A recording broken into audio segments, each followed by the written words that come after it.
Thank you, Jason. The last 2 years, we've had a lot of basketball flavor from the early 90s, and we'll continue with that. I would like to reintroduce and bring back up again Coach Blanton and Coach Wersch to introduce Nathan Huffman.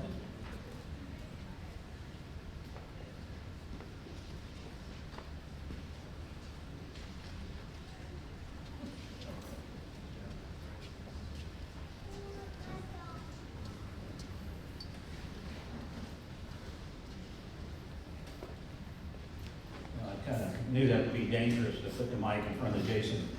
So that would happen.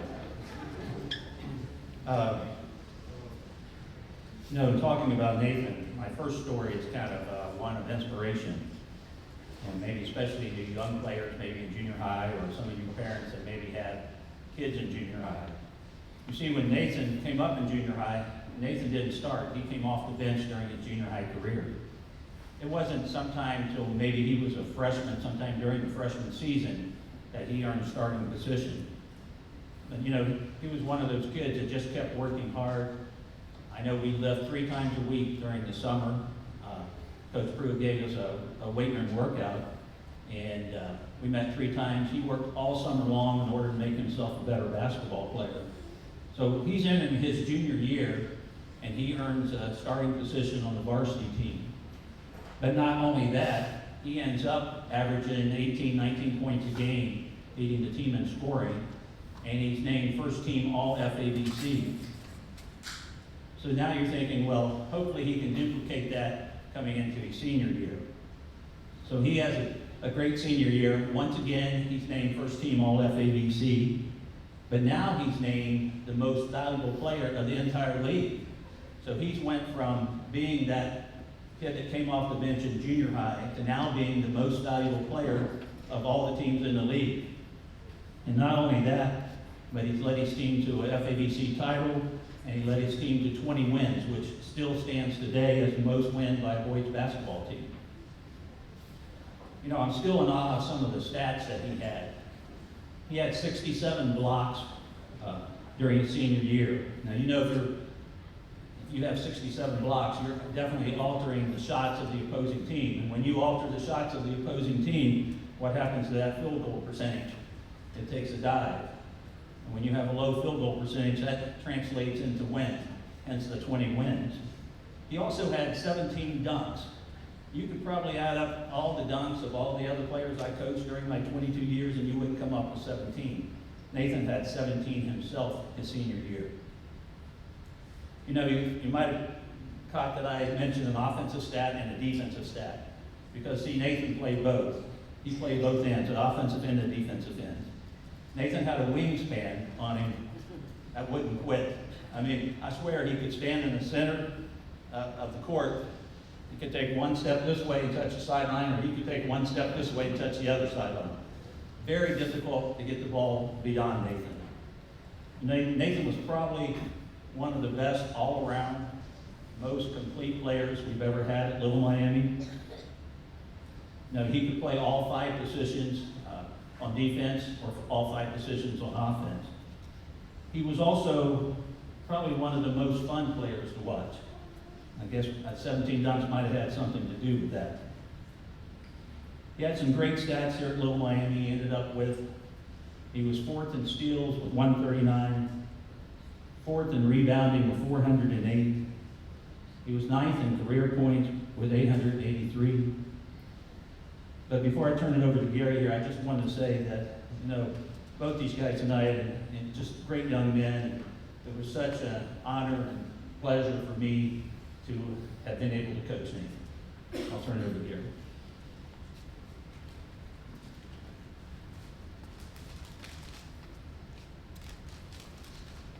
Before I get started on Nathan, I just thought with Jason's speech, I just remember being 4 passes, not 5. I don't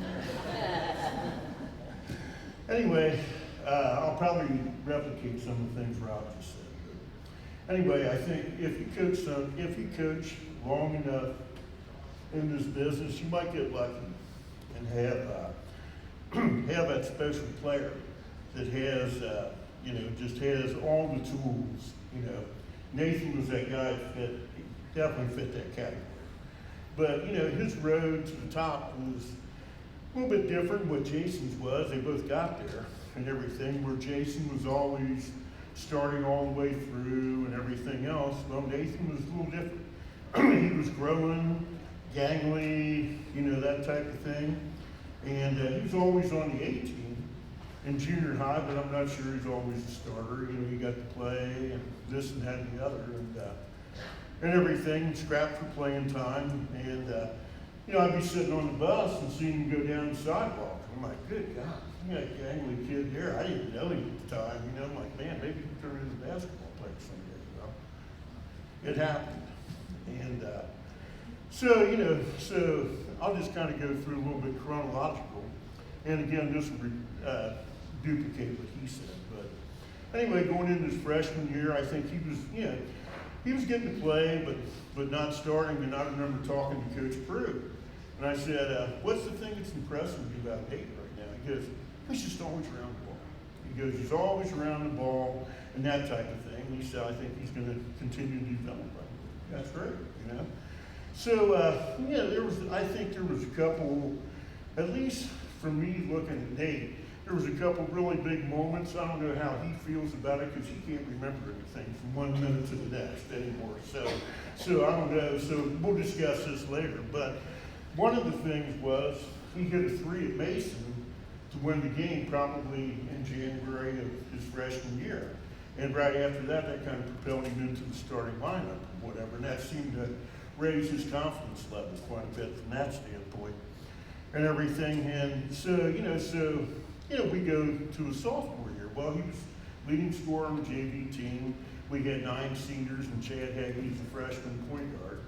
And so there wasn't a lot of opportunity there. So he led the JV team in scoring and, you know, and all that, and had a really nice year and all that.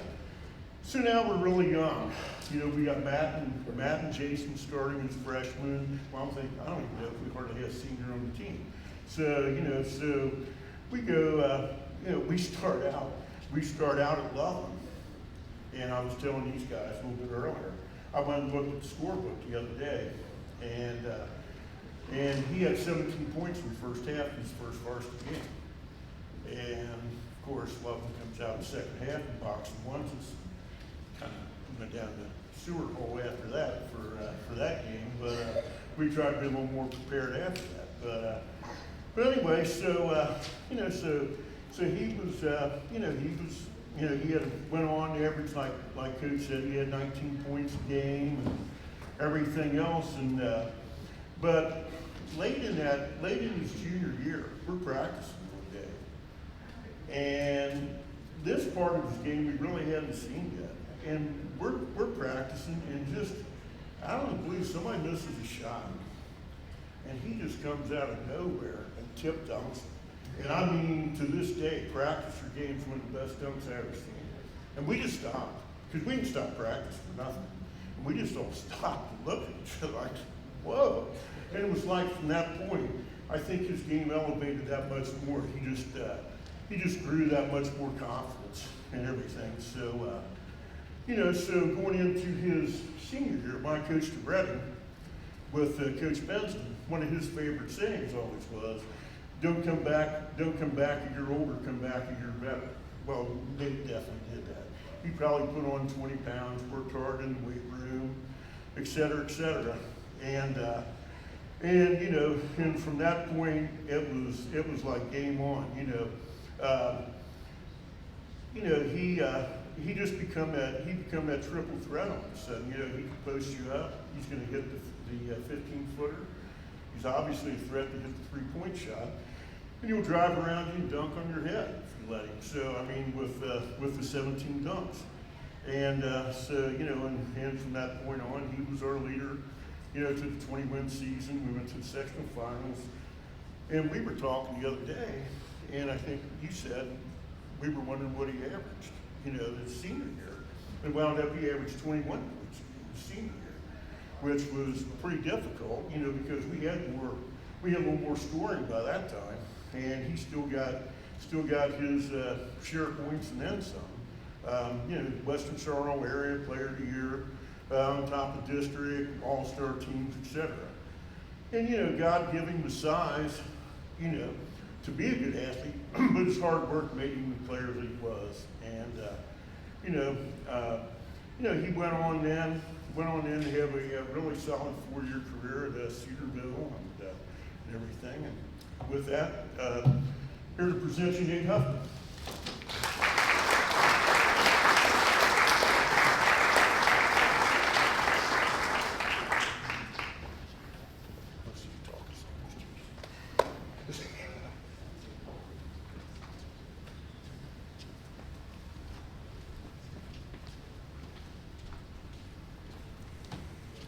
Thank you, guys.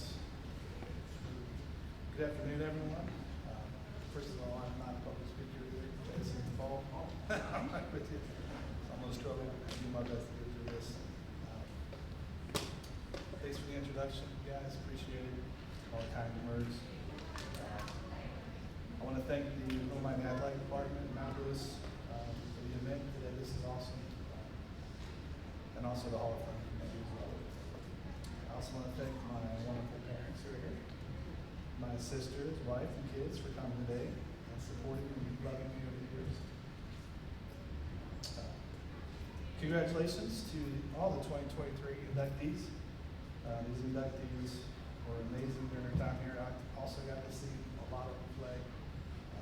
And we were all very good athletes. Just a little bit about me. My family moved here when I was in the 6th grade. Started at Butlerville Elementary. My first choice of sport was football. I was actually played football since 1st grade, and that was my love.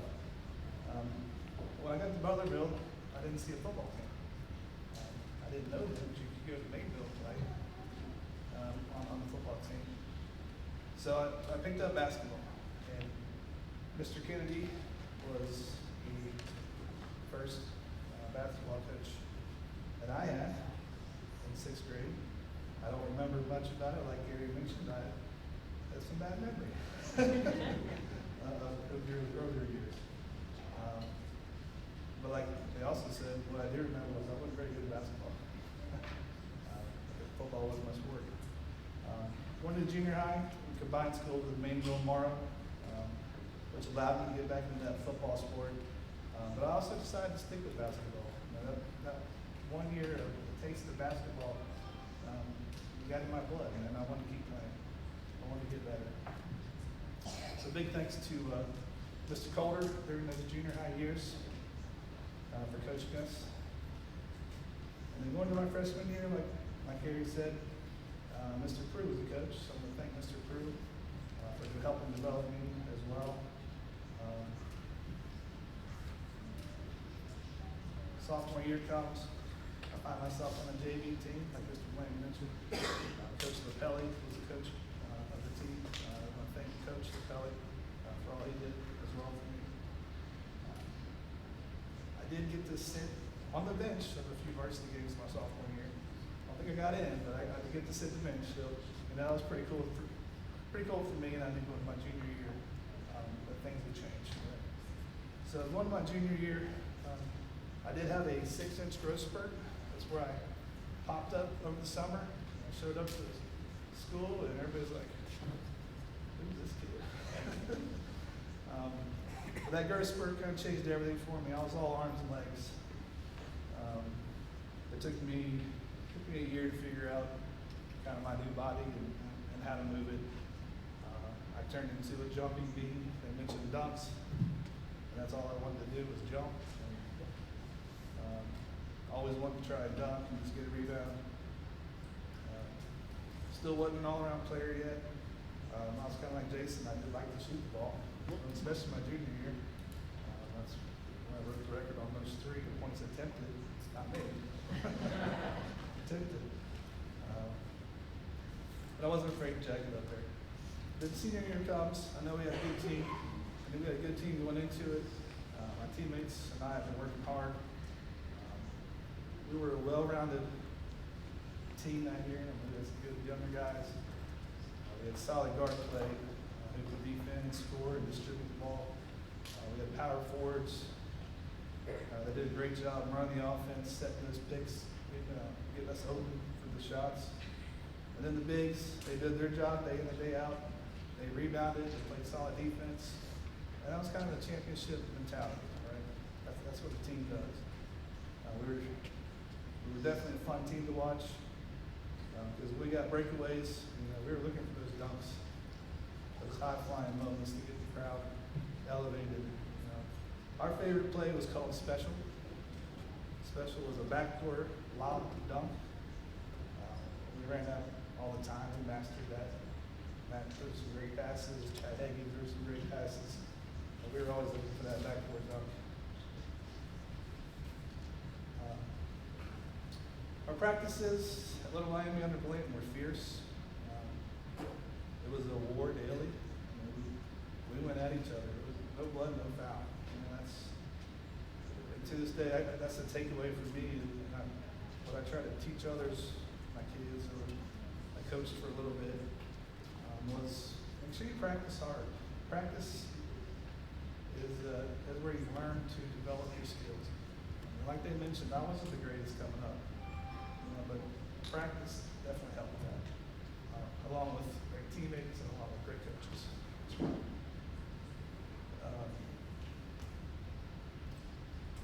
I'll never forget the unbelievable turnouts we had at our games. Our games my senior year were jam-packed. You could not get into the game. It was standing room only all the way around the court. And that was so cool. Big thanks to the LM community for that. And also to the amazing Rat Pack. We had a Rat Pack that traveled with the team. They were unbelievable. They showed who the best fans were in the league, for sure. So, big thanks to Mr. Blanton and Mr. Wersch for molding us young men and the men we are today. These guys didn't just coach us. They spent time with us, getting to know us, guiding us, teaching us. And in case you wondered, as a matter of fact, Gary loved to even give us relationship advice. Thank you, Gary. Well, he's always giving me relationship advice. And it was always dump your girlfriend, let's go.